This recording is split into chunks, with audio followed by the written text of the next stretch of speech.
नमस्कार, मैं डॉक्टर अनूप राउल।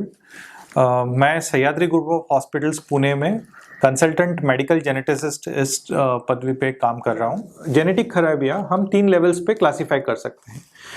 जैसे एक गुणसूत्र को सपोज हम एक पुस्तक के रूप में देखें तो एक सेल या पेशी के न्यूक्लियस में 46 क्रोमोसोम्स मतलब 46 किताबें, यानी एक न्यूक्लियस में 46 किताबों की लाइब्रेरी।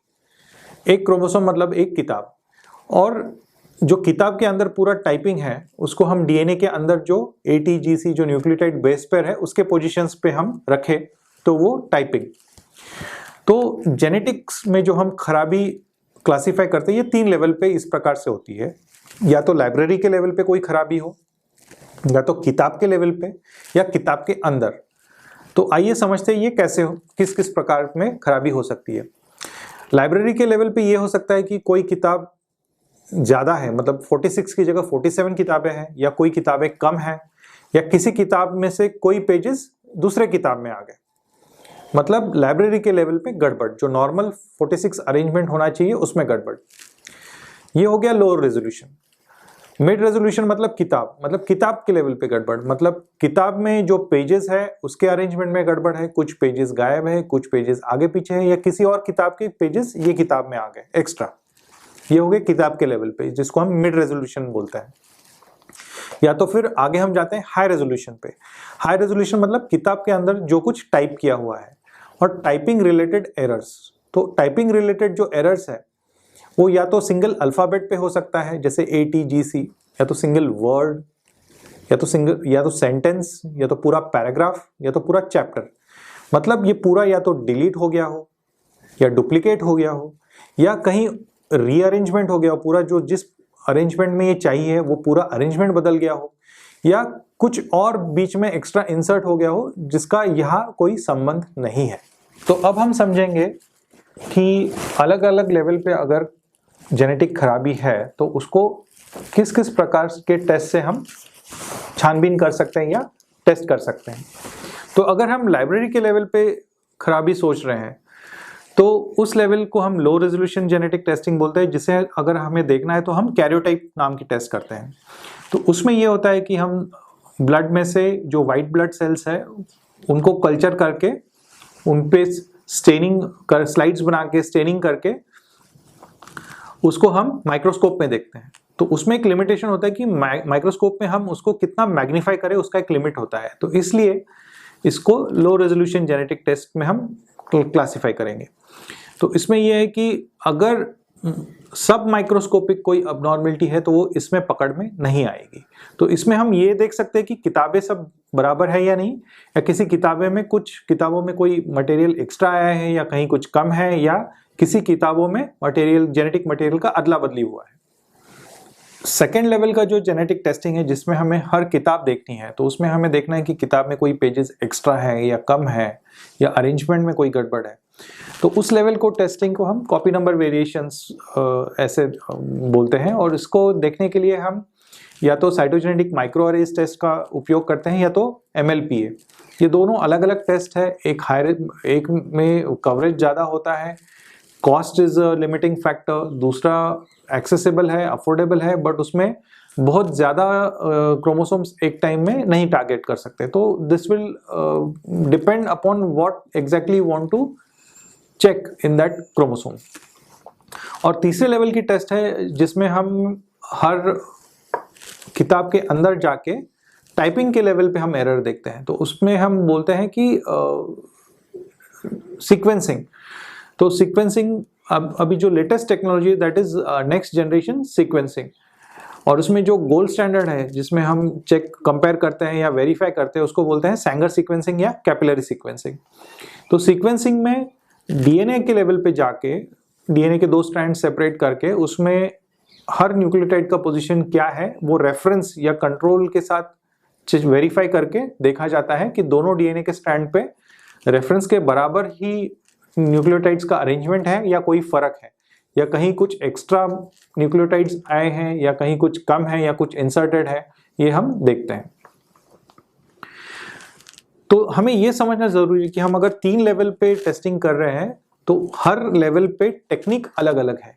कोई ऐसी जेनेटिक टेस्ट फिलहाल नहीं है कि जिसमें तीनों लेवल के अबनॉर्मलिटीज एक साथ देखी जाए। अगर किसी परिवार में बारंबार अबॉर्शन हो रहा है, बारंबार गर्भपात हो रहा है, तो उसमें एज अ जेनेटिक कंसल्टेंट हम ये देखते हैं कि कोई फैमिली में कोई सिग्निफिकेंट हिस्ट्री है क्या, उनके रिलेटिव्स में सिमिलर ऐसे कोई हिस्ट्री है क्या, इनफर्टिलिटी की हिस्ट्री है क्या, या आईयूडीज, इंट्रायूट्राइन फीटल डिमाइस, या इन्फेंट डेथ्स, बचपन में ही कोई बच्चा एक्सपायर हो गया हो, या स्टिल बर्थ हो, या किसी बच्चे में डेवलपमेंट स्लो है, मेंटल रिटार्डेशन है, इंटेलेक्चुअल डिसेबिलिटी है, या उस फैमिली में किसी को बच्चे को जन्म से कोई अपंगत्व या व्यंगत्व है, कंजेनाइटल अबनॉर्मलिटीज है, या फिर किसी को कैंसर्स है।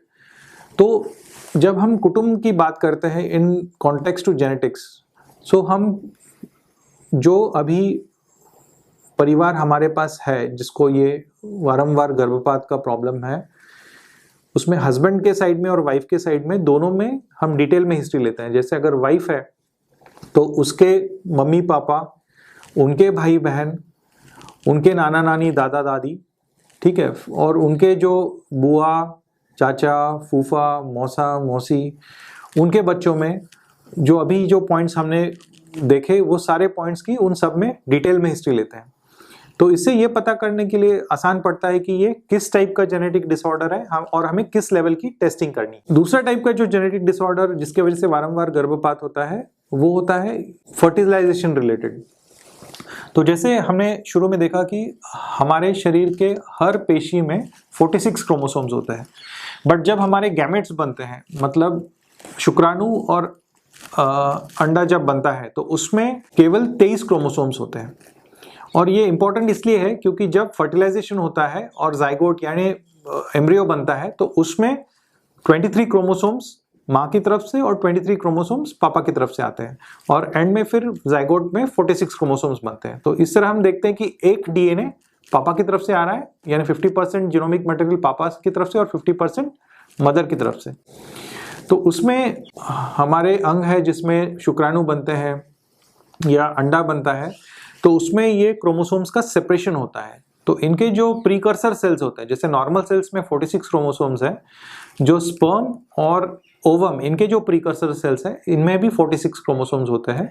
बट इनसे जब ओवम और स्पर्म बनते हैं तो इनमें 23 क्रोमोसोम्स जाते हैं, और एंड में फर्टिलाइजेशन होके ये माँ की तरफ से और पापा की तरफ से 23 क्रोमोसोम्स आके बच्चे में 46 क्रोमोसोम्स बनते हैं। तो जैसे माँ और पापा इनका एज बढ़ेगा तो इसमें ये जो सेपरेशन जो नॉर्मली होना चाहिए, जैसे एक प्रीकर्सर सेल से 2 शुक्राणु या 2 ओवम बनेंगे, तो उसमें जो नॉर्मल सेपरेशन होना चाहिए 23 का, इसमें गड़बड़ी होती है, जिसकी वजह से किसी शुक्राणु में 22 या किसी में 24 ऐसे नंबर रिलेटेड अबनॉर्मलिटीज होती है। इसके वजह से जब जो गर्भ बनता है इसमें फिर क्रोमोसोम की संख्या इनमें गड़बड़ होती है, या तो कम हो सकती है या ज्यादा हो सकती है, 46 से कम या ज्यादा, जिसे हम एन्यूप्लॉइडीज बोलते हैं, क्रोमोसोमल एन्यूप्लॉइडीज। तो इन क्रोमोसोमल एन्यूप्लॉइडीज के कारण जो गर्भपात होते हैं या इनके वजह से बच्चों में जो डिसऑर्डर्स पाए जाते हैं, जैसे कि डाउन सिंड्रोम, एडवर्ड सिंड्रोम, जिनमें गुणसूत्र 21 का एक ज्यादा गुणसूत्र होना बच्चों में, जिसको हम डाउन सिंड्रोम बोलते हैं या ट्राइसोमी 21 बोलते हैं, इनका प्रमाण जैसे ही गर्भवती महिलाओं का एज बढ़ता है, एज के हिसाब से क्रोमोसोमल एन्यूप्लॉइडीज का प्रमाण भी ज़्यादा पाया जाता है। तो जैसे अगर किसी गर्भवती महिला है, वो महिला का उम्र 25 वर्ष है, तो उसका जो रिस्क क्रोमोसोमल एन्यूप्लॉइडी होने का रिस्क है वो 710 में 1 होता है। बट जैसे गर्भवती महिला का एज बढ़ेगा, जैसे एट द एज ऑफ 35, यही रिस्क 1 in 250 होगा। यही रिस्क आगे चल के at the age of 40 1 in 50 रहेगा, and at the age of 44 1 in 15 रहेगा, 1515। तो इसलिए प्रेगनेंसी में इससे रिलेटेड टेस्टिंग भी बहुत जरूरी है। तो बारंबार होने वाले गर्भपात में अगर प्रोडक्ट्स ऑफ कंसेप्शन अवेलेबल है तो उनका जेनेटिक टेस्टिंग बहुत ही इम्पोर्टेंट है। तो उन पे वो प्रोडक्ट्स ऑफ कंसेप्शन पे कैरियोटाइप या MLPA जैसी टेस्ट करने से और ज़्यादा जानकारी मिल सकती है। अगर प्रेगनेंसी में गर्भ में कोई कंजेनाइटल अबनॉर्मलिटीज, कोई फर्क, कोई अपंगत्व व्यंगत्व देखा जाए और ऐसे केस में अगर टर्मिनेशन का डिसीजन लिया जाता है तो उस केस में फीटल ऑटोप्सी करना बहुत ज़रूरी है, जिससे और ज़्यादा जानकारी मिले कि ये अंडरलाइंग जेनेटिक डिसऑर्डर क्या है। जैसे एक उदाहरण मैं देना चाहूँगा, जैसे गर्भ में कुछ फर्क होने की वजह से अल्ट्रासाउंड में ये देखा गया कि गर्भ का हाइट कम है या लंबाई कम है, हड्डियों में प्रॉब्लम है, तो पहला जो डिफरेंशियल जो सोचा गया वो था अकॉन्ड्रोप्लेजिया। पर जब इसी कारण जब अपने आप से ये अबॉर्शन हुआ और जब बाद में जब फीटल ऑटोप्सी की गई और जेनेटिक टेस्टिंग किया गया तो उसमें ये सामने आया कि इस अर्भक को अकॉन्ड्रोप्लेसिया नहीं बल्कि ऑस्टियोजेनेसिस इम्परफेक्टा नाम की बीमारी थी। तो ये दो अलग अलग बीमारियां हैं, रिस्क भी अलग अलग, अगले प्रेगनेंसी में जो रिस्क हम बताते हैं वो भी पूरा चेंज हो जाता है। और क्योंकि हमारे पास अभी जेनेटिक रिपोर्ट्स अवेलेबल है, अगले प्रेगनेंसी में हम वो कपल को प्रीनेटल टेस्टिंग एडवाइस कर सकते हैं। तो इस प्रकार से हमने देखा कि वारंवार होने वाले गर्भपात के पीछे क्या क्या अलग अलग कारण हो सकते हैं। मतलब कारण गुणसूत्र के लेवल पे, क्रोमोसोम के लेवल पे हो सकता है, या सब माइक्रोस्कोपिक या at the level of DNA nucleotide base पर भी हो सकता है। कई बार ये कारण एकदम क्लियर नहीं रहता है, उसके लिए फैमिली हिस्ट्री से लेके अल्ट्रासाउंड के रिपोर्ट्स या अगर फैमिली में कोई बीमारी है तो उसके बारे में पूरे डिटेल्स, ये जानकारी लेने के बाद डायग्नोसिस कर पाना, उसमें काफ़ी मदद मिलती है। इसलिए अगर आपके फैमिली में किसी को रिकरेंट स्पॉन्टेनियस अबॉर्शन की हिस्ट्री है तो उसको जेनेटिक कंसल्टेशन और इवैल्यूएशन की सलाह हम हमारी तरफ से देते हैं। अगर इस वीडियो के बारे में आपके कोई सलाह है, कोई प्रश्न है या कोई जानकारी देना चाहते हैं या पाना चाहते हैं तो नीचे दिए गए कमेंट बॉक्स में आप अपना प्रश्न ज़रूर लिखिए, हम अपनी तरफ से इसका पूरेपूर जवाब देंगे। Thank you.